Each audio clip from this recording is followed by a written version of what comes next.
One company that seems to have been shouldering more than its fair share of natural and political crises is AACO, Australia's oldest continuously operated company and the largest beef cattle business in the land.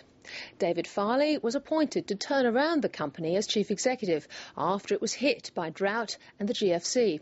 Now in Dorothea McKellar's Australia, he's got floods and cyclones. A short time ago, I spoke to David Farley from Brisbane. David Farley, welcome to Late Line Business. Thanks, Tiggy. Let's talk about Egypt first. What sort of an impact has this current unrest had on the live cattle export market? Because it was supposed to be a big growth market this year, Egypt, wasn't it?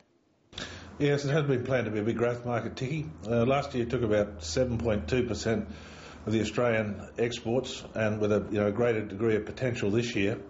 So the immediate effect is to put the industry into a watching brief.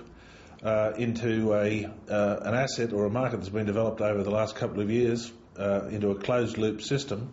So everyone is actually sitting with bated breath and cattle being held, assessing the situation before any further movement takes place. And I suppose it's not just beef either. Wheat, too, must be very affected. Definitely, without doubt. Egypt is one of the largest wheat importers of the world, and it's also one of Australia's largest clients. Stability not only for Egypt, but stability in the whole region is so important for a large percentage of Australian agricultural exports. So what actually happens? Do these markets just effectively shut down while this is going on? Well, it's not so much, they will definitely shut down. If you look at the exports of Egypt through Alexandria and that, they're a major supplier of high quality cotton to the world markets, so that'll have an effect. But if they do close down, and especially in meat, they import something in excess of 400,000 tonne of Brazilian meat a year and took 2,500 tonne of Australian meat last year, is the immediate effect is that those products are going to go and find markets elsewhere.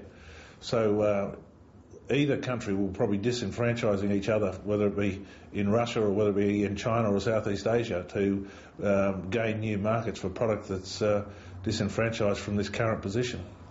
Well, let's move from sovereign risk now to natural risk back on our own shores. And the floods, David, remarkably, they didn't actually affect you in terms of a lot of cattle losses, did they? No, we're blessed there that we took large rain. We've taken pretty strong damage to infrastructure with fencing and some yards and irrigation pumping stations and infrastructure, but the losses were minimal. And the flip side of it is, of course, we've got a magnificent body of feed now that we can carry comfortably in through 2011 in producing and fattening cattle on. Well, what about rail transport? Is that important to you? It is. Both rail and road are incredibly important. And I suppose if we've been disenfranchised in any point there is the ability to traverse the roads with trucks, and then what areas we can use now, we're restricted on weights. So, the economics becomes a bit taxing. The rail system in itself in central Queensland is more coal-orientated than cattle, but there is a big, tall job in front of government and society to rebuild the damages up there. And what about this, like you need it like a hole in the head, but what about this impending cyclone? What sort of impact could that have on the beef industry in Queensland? Because I'm thinking of some of those abattoirs up in FNQ. Yeah, the biggest impact, well, first of all, it puts everyone on an awareness, and after the last few seasons we've definitely got better risk management, risk mitigators to preserve and look after our cattle than we've had before. But the biggest interruption will be in logistics of getting cattle through the processing systems and to market. And just access to cattle to process will be a challenge for the abattoirs.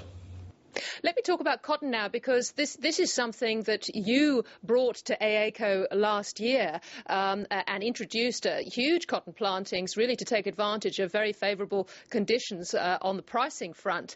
And yet the floods, of course, have caused a lot of damage for you, haven't they? Yeah, it's Mother Nature's played a hand across our cotton crop. We're still in very good order. I'm surprised how well the crops responded. I've got an excellent manager looking after that area of the enterprise for us. But more importantly, I suppose, what's happened in price. We were cotton trading today off the New York futures at in excess of $1.60 a pound, and then we've got a basis on top of that for high quality cotton in excess of 1,000 points. So for every every action there's an equal and opposite one, and this one's reflecting in price.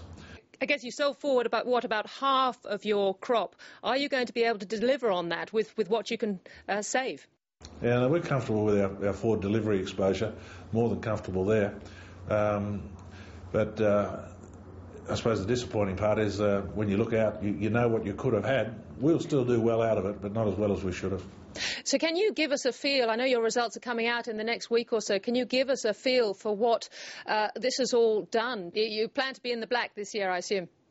Well, every year I do a budget, I plan on being in the black. But, I'm working on a 3-year turnaround. I must admit I'm personally happy in what we've achieved and what we're achieving in this turnaround. We're making good progress, not only with productivity but with people as well.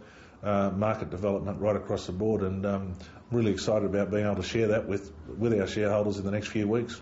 All right, David Farley. Well, I know your own HQ telephone lines are down still now, and you must have a huge job ahead of you on the accounting front. So thank you very much for joining us on Late Line Business today. Thanks very much, Tikki.